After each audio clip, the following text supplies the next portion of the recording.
दादाजी की, श्री नवदाव मैया की। पूज्य श्री मैया हमारी किशन प्रिया, हम तो सबको मैया ही बोलते हैं, सभी मैयाओं को मैया ही बोलते हैं, इसलिए पूज्य श्री हमारी किशन प्रिया मैया जी व्यासपीठ पे विराजमान हैं। भगवान कृष्ण की पूरी परंपरा, भगवान कृष्ण के बाद 5000 वर्ष में किस किस तरह से अलग अलग पीढ़ियाँ और अलग अलग भगवान की क्या क्या विग्रह हुए और क्या क्या उनके स्वरूप हुए, उसका पूरा ज्ञान मैया ने आज छोटे स्वरूप में हमको भगवान की वृंदावन की, गोकुल की और बरसाना की सभी लीलाओं से हमको आनंद कराया। साथ साथ में दादाजी की परंपरा गौरीशंकर महाराज से और सभी परंपराओं को हमको पूर्ण रूप से आप सबको अवगत कराया।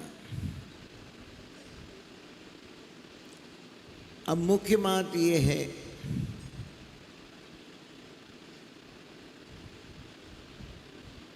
कि किस तरह से भगवान से भाव रखना चाहिए। भगवान चाहिए या भगवान की माया चाहिए, क्योंकि भगवान ने बहुत बड़ी ये माया बना रखी है। सभी देवस्थान में भी माया है। ये जितना स्थान है, जितने मंदिर हैं, जितनी देवालय हैं, वो भी माया का ही स्वरूप है। लेकिन उस माया के रूप में जो विग्रह है वो ठाकुर जी हैं।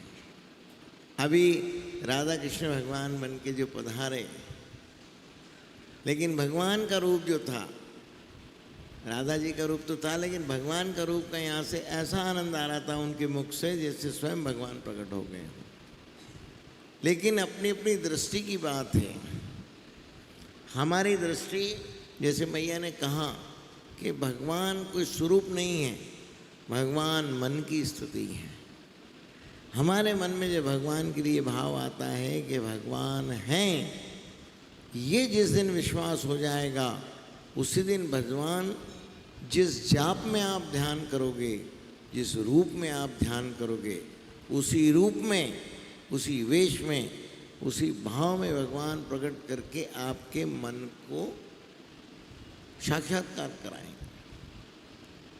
साक्षात्कार से मतलब है विश्वास की वो पराकाष्ठा जो स्वरूप ले ले।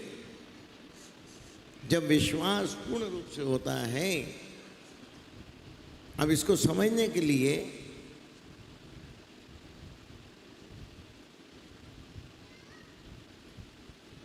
लड़का लड़की प्यार करते हैं। आप सब भी स्कूलों में पढ़े हो, कॉलेज में पढ़े हो, आपको बहुत ज़्यादा बताने की ज़रूरत नहीं, हमने तो सुना है इस सब बातों को। लेकिन जिससे प्रेम हो जाता है वो भली काली भी हो, जैसी भी हो, लेकिन उसको सपने में दिखने लग जाती है। उसी का भाव, उसी की भाव, उसी की बातें आती हैं। तो इसीलिए जिस तरह से किसी व्यक्ति को ध्यान करने से या उसको बहुत याद करने से उसका सपना दिखने लग जाता है, उसी तरह से भगवान की भक्ति करते करते, उनकी कथाओं का श्रवण करते करते भगवान के आसपास, आसपास से मतलब है स्वप्न में दर्शन हो जाते हैं। और ये बहुतों को होते हैं, इसमें कोई बड़ी बात नहीं है। लेकिन भौतिक रूप से भगवान भी प्रकट होते हैं, इस बात में कोई संदेह नहीं है। मैया ने अभी कई उदाहरण आपको बताए। मुख्य रूप से हमारे गौरीशंकर महाराज को दादाजी ने उनकी जमात में सेवा करते करते, उनकी नर्मदा जी की परिक्रमा से दादाजी भोलेनाथ इतना प्रसन्न हुए कि गौरीशंकर महाराज की जो 12वीं परिक्रमा थी, 12 परिक्रमा लगाने के बाद कोई चीज़ सिद्ध हो जाती है। जिस तरह से कोई भी शिव मंदिर है, लेकिन 12 साल लगातार यदि वहाँ पे जल चढ़े, पूजन हो, अर्चना हो और वहाँ पे भाव भक्ति रहे तो वो स्थान सिद्ध हो जाता है। आप सब भी जैसे कितना भी किसको दुख हो, कुछ हो, लेकिन 12 साल बाद उसका समय जरूर बदलता है। कई लोग कहते हैं हम तो दुखी हैं, ये है, लेकिन युग पलटने के बाद उसकी गति पलटती ही है। ऐसा नहीं हो सकता है, क्योंकि अंधकार के बाद प्रकाश आता है। ऐसा नहीं हो सकता है कि रात ही रात चलती रहे। जहाँ 6 महीने की रात होती है वहाँ 6 महीने का दिन भी होता है। ऐसे ग्रीनलैंड, आइसलैंड ऐसी जगह है जहाँ पे 6 महीने की रात होती है, लेकिन फिर 6 महीने का दिन भी होता है। तो इसीलिए, लेकिन ये बात एक अलग स्वरूप है, व्यवहारिक बात है। लेकिन मुख्य बात ये है कि भगवान को जिस रूप में हम याद करते हैं उसी रूप में उनका प्रकट होना स्वाभाविक है। स्वप्न में तो आप सबको बहुतों को दिखते ही हैं। कई बार जिनको आप मानते हो, जिसको गुरु महाराज दिखते हैं, किसी को भगवान की कृपा होती है, किसी को किस रूप में दिखते हैं। लेकिन साक्षात्कार भी होता है। कभी मन में ये भाव नहीं आना चाहिए कि भगवान के दर्शन तो होते नहीं है। भाई आप भाव भक्ति करते रहो, होंगे तो होंगे, लेकिन जिस दिन आप इसको क्या होना है, कर देना पड़ेंगे, तो उनको देना ही पड़ेंगे। लेकिन ये भाव लाओ, ये भाव जिस दिन आप लाओगे कि उनके दर्शन देना पड़ेंगे, तो जरूर दर्शन होंगे। और किस रूप में आप चाहते हो उसी रूप का ध्यान करो। आपने हनुमान जी के रूप में ध्यान किया तो हनुमान जी के रूप में ही मिलेंगे। हमारे गुरु महाराज कभी कभी बोलते थे, मैया उनको एक छोटी सी पूंछ सी थी पीछे, तो कभी कभी किसी को बोलते थे, बोले देखो हम हनुमान जी, खुद ये नहीं बोलते थे कभी अपने मुख से कि हनुमान जी हैं, बोले देखो भाई हम भी हनुमान जी के हैं। हनुमान जी हमको पूछती है। और किसी किसी को दिखाते थे, कभी कभी उनका हो तो दिखाते थे। ऐसे एक बार हमको भी गुरु महाराज जी बोले, बेटा तो उसी रूप में। और एक बार ऐसे ही वहाँ के पूछ के दर्शन तो कराए, लेकिन बैठे बैठे मुझे हमारे गुरु महाराज ने ही मुख से भी हनुमान जी जैसा, बंदर जैसा मुँह और वैसा देखा। इसी तरह से गुरु महाराज एक दिन मेरे को बोले, हवन करते करते, कुछ छोटी उम्र होगी मेरे को, भगवान गुरु महाराज की दया से करीब 6-7 साल की उम्र से गुरु महाराज हवन और ये सब करवाने लग गए। फिर खुद बंद कर दिया। थोड़ा टाइम मेरे साथ बैठते हवन करते, तो बोलते अब तुम करो, हर चीज़ करो। एक दिन मन में यही आया भाव कि भाई गुरु महाराज ने एक दिन कहा कि बेटा नर्मदा माई ही यहाँ अग्नि रूप में रहती है, यहाँ जो अग्नि धुनी है वो नर्मदा माई है। अब मेरे मन में बड़ी ये विचित्र बात रही कि भाई जल रूप अग्नि रूप, अब ये एक संदेह मन में होता है कि भाई जल रूप में किसी जल देवता को कह दें कि नर्मदा माई है तो एक समझ आती बात, लेकिन अग्नि को कह रहे हैं जल। अब मन में ये बड़ी द्वंद्वता रही। और उसी दिन जब शाम को हवन किया, ये दिन में बात हुई, हवन किया, तो हवन करते करते तो हवन पे लौ के ऊपर, हवन की अग्नि की जो लौ है उसके ऊपर नर्मदा माई का स्वरूप दिखा। अब मैंने जैसे ही आके गुरु महाराज को, फिर हम हाथ धो के भभूति ला के अन्नदाता जी को, गुरु महाराज को खिलाते थे। जैसे ही भभूति खिलाई तो मैंने बात बोलना चाहिए। मैंने कहा अन्नदाता जी मुझे आज जो है धुनी मैया में अग्नि रूप में, अग्नि के ऊपर नर्मदा माई के दर्शन हुए। तो जैसे मैं बोलने लगा तो जो उनका ऐसे हाथ कर दिया, चुप रहो। तो हम बोल नहीं पाए, बोले चुप रहो। अब कहने का मतलब ये था कि जो चीज़ दिखी है उसको अंतर प्रेरणा में लाओ, बोलने की जरूरत नहीं है। तो जब भी आपको कभी भगवान का साक्षात्कार स्वप्न भी होगा, लेकिन उस समय मनोस्थिति ऐसी हो जाएगी कि आप बोलने की स्थिति में नहीं रहोगे। ये बोलने की स्थिति जब तक ही है जब तक आपको दर्शन नहीं हुआ। जो लोग बोलते हैं कि हमें दर्शन हुआ, ये हुआ, वो सब बातें कर रहे हैं। लेकिन जिसको ठाकुर जी का भगवान का दर्शन होता है वो तो उस आनंद में ही आनंदित हो जाता है, वो आनंद स्वरूप हो जाता है। आनंद स्वरूप के लिए आनंद बताने की ज़रूरत नहीं है। आप सब जगह हो के आते हो, बताते हो वहाँ ऐसा लगा, वहाँ ऐसा लगा, वहाँ आनंद आया, उसके साथ में गया, ये खाया, वो खाया, ये आनंद आया। लेकिन वो आनंद का स्वरूप नहीं आप बता रहे हो, वहाँ जो आपकी इंद्रियों को आनंद है वो बता रहे हो। लेकिन उसके खाने या उससे मिलने से जो आनंद आया, अब एक समझने की बात है। सब लोग कोई मर जाए तो रोते हैं, वास्तव में वो उसके लिए रोते ही नहीं हैं, वो तो इसलिए रोते हैं कि वो होता तो मेरा ये करता, वो होता तो मेरा ये करता, वो होता तो मेरा ये फायदा था, वो होता तो ये मेरा फायदा। लेकिन उसके लिए कोई नहीं रोता है। उसके लिए तो जल्दी से जल्दी सोचते हैं कि भाई अब जल्दी पहुंचाओ इसको। जहाँ 2-4 घंटे देर भी, अरे जल्दी करो, शरीर बदबू आने लग जाएगी, खराब हो जाएगा, अरे इसको जल्दी पहुंचाओ।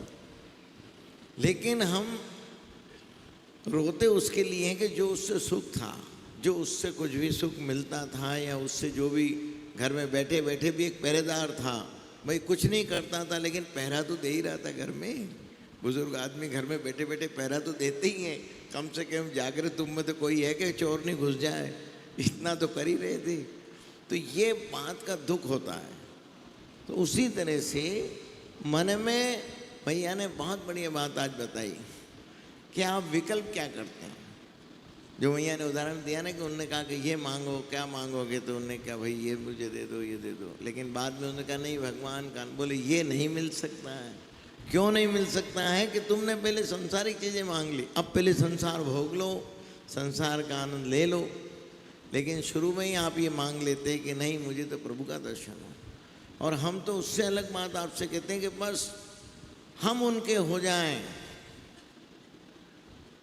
अब लोग कहते नहीं हम उनके हो जाएं या वो हमारे हो जाएं, हम तो उनके हों, हम उनके होंगे। अब भाई तुम पति पत्नी हो तो एक दूसरे के हो ही, उसमें ये थोड़ी है कि मैं उनके हूँ तो वो मेरे नहीं होंगे। ये तो अंडरस्टूड है, प्रेम तो दोनों में है, तो दो वो उसका है तो वो उसका है। तो उसी तरह से भगवान गुरु महाराज को अपने अंग संग मानो। भैया हमें जब तक गुरु महाराज शरीर रूप से रहे तो हमें जो जो चीज़ बताते थे करना, ये करना, सब लगे रहते थे।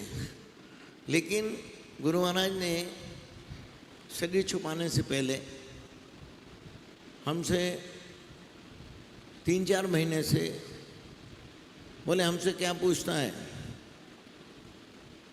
हमारी चमड़े की ज़बान नहीं है जी, हम नहीं बताते, मना कर देते। और कोई चीज़ हो, बोले बेटा ये तो पूछना व्यवहार है। फिर एक दिन बोले देख सिर्फ मन में सोच लेना, मेरे पास जब आए जो भी सवाल है, जो चीज़ मेरे से तू आज मुंह से पूछ रहा है और मैं मुंह से बता रहा हूँ, ये तो व्यवहार है। ये जिस दिन शरीर नहीं होगा उस दिन तुझे अधूरापन लगेगा। लेकिन अब सीख, जो चीज़ भी पूछना है, जो चीज़ भी मन में है, मेरे पास आके खाली मन में विचार रख और थोड़ी देर खड़ा रहे, भैया बैठ जा। हमने उस दिन से वो शुरू कर दिया, जो भी पूछना हमने बोलना बंद कर दिया। हमने जो मन में होता था गुरु महाराज के पास जाते, थोड़ी देर बैठते, जो मन में बात होती वो मन में चलती और उसके बाद करने लग जाते। तो गुरु महाराज अंतर प्रेरणा में जो करना है उस भाव में, कर्म के भाव हमको दे दिया, ऐसा कर ले, ऐसा कर ले, ऐसा कर ले। तो ये चीज़ कब सिखाई? जब शरीर छुपाने से पहले। तो आज भी गुरु महाराज की वही दया है कि उन्होंने ये चीज़ सिखा दी कि बेटा, और ये बोला एक दिन, बोले बेटा जिस दिन ये आज तो तू पूछ रहा है, लेकिन कल जब शरीर नहीं होगा तो तेरे को अधूरापन लगेगा और फिर मेरी याद ऐसी आएगी कि तुझे तड़फन लगेगी। लेकिन मैं जो विद्या बता रहा हूँ वो तो मेरे सामने ये सीख कि मेरे से सवाल जवाब मत कर, खाली तेरे मन में जो भी भाव है रख, मैं अपने आप तेरे मन में बोलूँगा। बोले गुरु महाराज तो अंग संग रहते हैं। बोले हम अंग संग शब्द खास बोला। बोले गुरु महाराज अंग संग रहते हैं। तो उस दिन का दिन है भैया, जब तो हमें गुरु महाराज के कमरे में जाते थे, जब वो मिलते थे या उनके पास रहते थे, जहाँ बैठते उनके पास जाने से मिलते। लेकिन अब सर्वस्व उनका रूप दिखता है, सर्वस्व हमारे साथ है। तो अंग संग वाली बात जो उन्होंने बोली वो अंग संग आज भी है। करीब 35-36 साल हो गए। 89 में गुरु महाराज ने समाधि ली, 18 फरवरी 89 को समाधि ली। पर जब से अब तक गुरु महाराज की दया से कोई अधूरापन नहीं लगा। कभी ऐसा नहीं लगा कि उनके पास नहीं। जब तो जाते थे उनके पास, उनके कमरे में, जब लगता था उनके पास, अब वो हमेशा साथ रहे।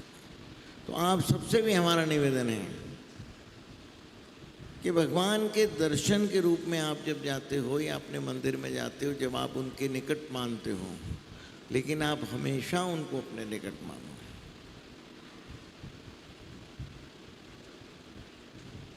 यही बात समझाने के लिए भगवान ने एक बार अर्जुन को शिक्षा के रूप में ज्ञान दिया। भगवान और अर्जुन दोनों घोड़े पे जा रहे थे। एक व्यक्ति शौच कर रहा था। शौच करते करते जय श्री कृष्णा जय श्री कृष्णा जय श्री कृष्णा बोल रहा था। अब भगवान का घोड़ा तो आगे निकल गया, अर्जुन का घोड़ा पीछे था। इसको लगा के अरे ये हमारे सखा का नाम, हमारे भगवान का नाम, इष्ट का नाम, भगवान का नाम शौच के समय ले रहा है। उन्हें घोड़े से बैठे बैठे लात मारी। लात मारती उसकी पीठ में लगी, वो ढुलक गया, लेकिन ये तो आगे निकल गए। अब भगवान आते ही वापिस महल में आए, बोले भाई अर्जुन मेरे को तो दर्द हो रहा है पीठ में, मैं चलूँ। आते ही भगवान ने जैसे ही अपनी लीला करी, मेरे को दर्द हो रहा है, दर्द हो रहा है, वैद्य लाओ, वैद्य लाए, और रुक्मणी जी लगी, सब लगे। अब भगवान का दर्द तो और बढ़ता गया। अब वापिस दूसरे दिन जब अर्जुन मिलने आए तो भगवान कर्रा रहे, कर्रा रहे, ऐसी कर्राने की आवाज़ भगवान की कि अर्जुन ने कहा क्या करें भाई। अब उसको समझ नहीं आया, और राजवेदों को इनको बुला के लाए, उनको लाए, मालिश कराने वालों को लाए, सबको लाए, सब कर लिया। अब रुक्मणी जी को बोला, रुक्मणी जी ने बोला भाई तुम भी पूछो, तुम्हारे साथ गए थे, तुम्हारे साथ ही गए थे भगवान। अब रुक्मणी जी ने पूछा कि भगवान क्या हुआ, तो बोले भाई ये तो अर्जुन जानता है क्या हुआ, मेरे दर्द का उपाय तो अर्जुन जानता है, तुम वेदों से या तुम्हारे से। बोले नहीं भगवान हमें तो बताओ, हम तो रुक्मणी है, पटरानी है। तो बोले तुम महापटरानी होगी, पटरानी नहीं तुम महापटरानी हो, लेकिन इसका तो अर्जुन को थोड़ा पता हो तो पता हो भाई, हम साथ में गए थे, बाकी हमें तो दर्द हो रहा है, हमारा तो इलाज करो इलाज करो। अब 3 दिन हो गए। तीसरे दिन अर्जुन आए, उन्होंने कहा कि भगवान क्या माया है। अब उनको ये समझ आया कि ये शायद भगवान की कोई माया है। बोले भाई माया वाया कुछ नहीं, हम बैठे थे शौच कर रहे थे और हमें किसी ने लात मार दी। अब उनने सबसे पूछा महल में, द्वारका में, कि भैया भगवान को निपटाने कौन जाता है। बोले वो जाता है, वो जाता है। अरे बोले भैया भगवान गिर गए, क्या हुआ। बोले भाई कुछ नहीं हुआ, हमारे सामने तो कुछ नहीं हुआ। बोले तुम ही थे। बोले हम ही थे ड्यूटी पे। वो बोला हम थे अमुक था, किसी से पता नहीं चला। अब बाद में अर्जुन को ध्यान आया कि भाई उसको हमने लात मारी थी। वो बात उसको 3 दिन बाद ध्यान आई। जब उसे ध्यान आई तो भगवान ने कहा हाँ भाई मेरा इलाज तो यही है कि उसको तुम लाओ ढूंढ के। अब अर्जुन का वो तो कौन था पता नहीं भाई, सुबह का टाइम था वो। तो बोले नहीं भाई उसको ढूंढ के लाओ, वो मेरी पीठ में लात मार दे तो मेरे कमर ठीक हो जाएगी। अब ये भगवान ने जो कहा, बोले मेरा इलाज तो यही है कि उसको बुलाओ और उसका पैर मेरी पीठ में लगे तो मेरी पेट ठीक हो जाएगी। अब अर्जुन ढूंढने गए। अब ढूंढने के बाद तो माया भगवान को तो समझाना तो वो मिल भी गया। बोले भैया तेरे को लगी होगी, क्या हुआ। बोले भैया मुझे तो कोई नहीं लगी, हाँ थोड़ी देर तो दर्द हुआ था, पर मुझे तो कुछ नहीं, मैं तो खेती का काम कर रहा हूँ, मैं तो किसान हूँ, अपना काम कर रहा हूँ। बोले चलो हमारे साथ। बोले कहाँ चलो। बोले भगवान के पास। उनने कहा ले अब ये लगता है कि कोई और सजा देगा या हमें कुछ फंसवाएगा। अब अर्जुन ने फिर भी उसको पकड़ के जब लेके आए, आने के बाद भगवान के पास आए, भगवान ने कहा हाँ भाई यही है, यही मेरा भगत है। बोले देखो अर्जुन मेरा भगत जो है भगवान का नाम ले रहा था, इसलिए चोट उसको तो लग रही नहीं थी, हमको लगी।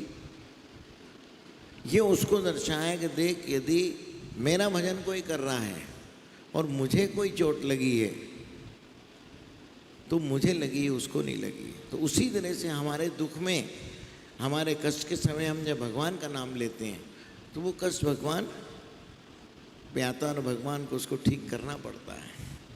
तो इसीलिए कष्ट में नाम स्मरण जरूरी है, इसीलिए हम उनका होना माने, उनका भजन करें। इसीलिए अपन जब भी ग्रहण भी होता है, ग्रहण में भजन क्यों करते हैं, पूरे ग्रहण जितने घंटे ग्रहण चलता है अपन भजन का नाम का जाप करते हैं।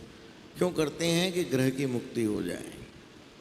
तो उसी तरह से कष्ट के समय यदि हम भगवान का भजन करेंगे तो भगवान हमारी उस कष्ट से मुक्ति करेंगे।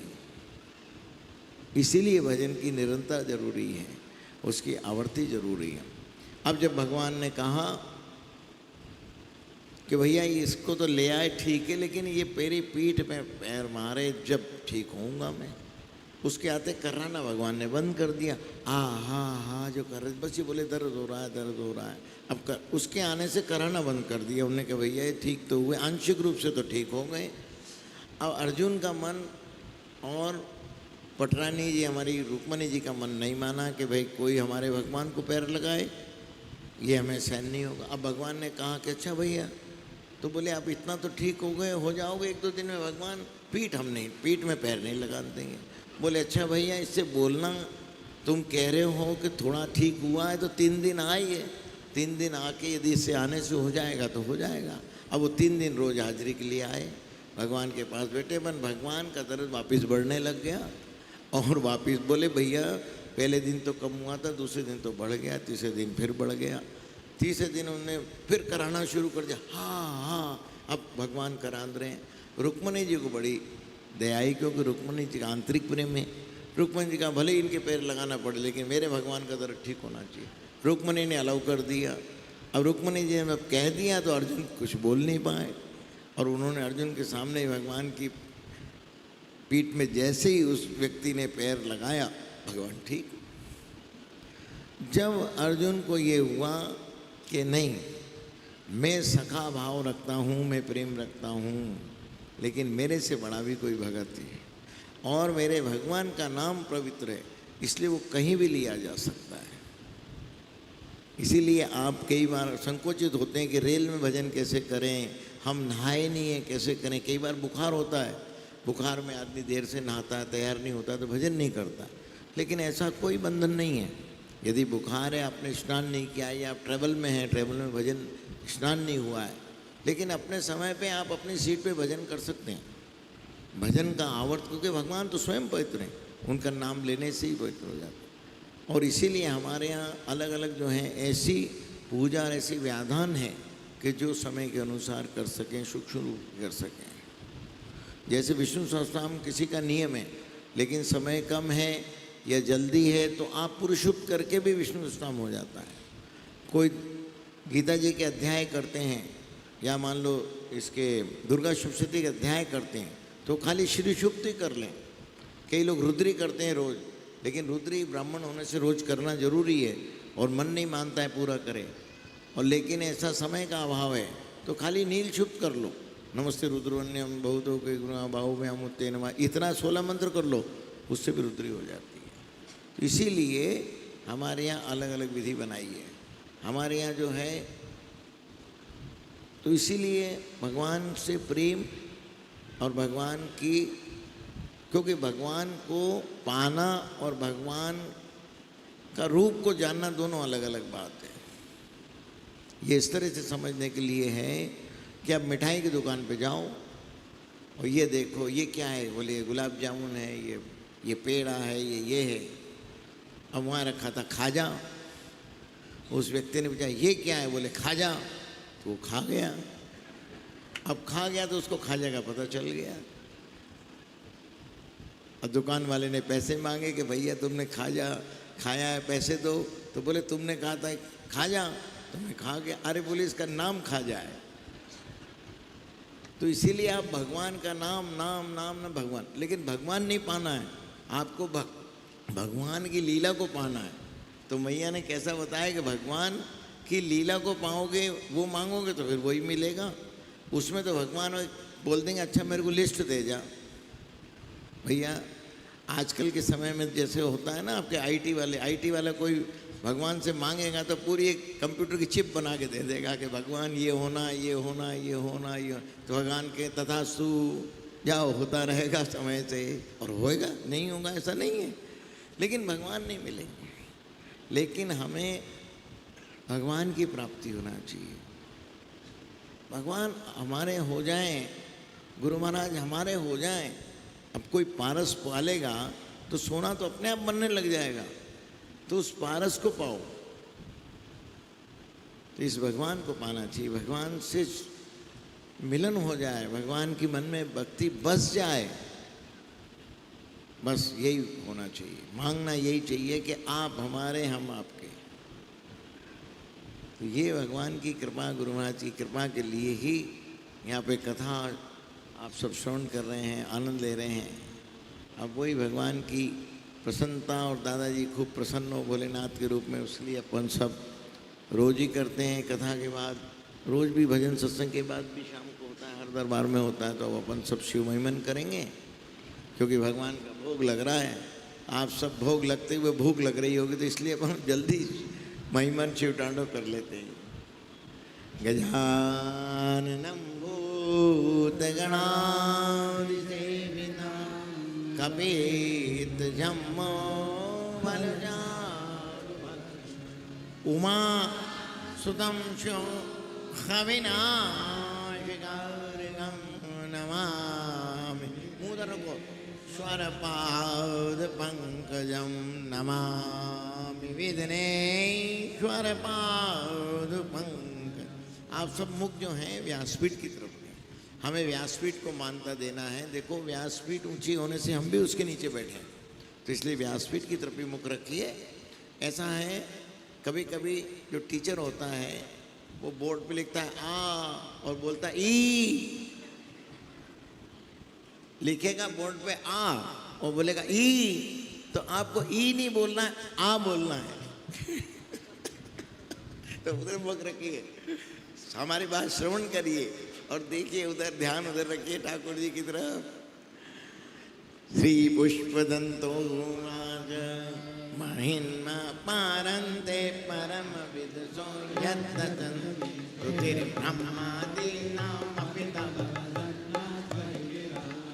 वाच सर्व समधि परिणामं पदिगृह्णन् मम पेशस्तुते हरनिरपमा अदितापन्तानं तव च महिमा वन्मन हृदौ व्यावृत्तायं जगिमम विधत्ते सुतिरपि सखस्य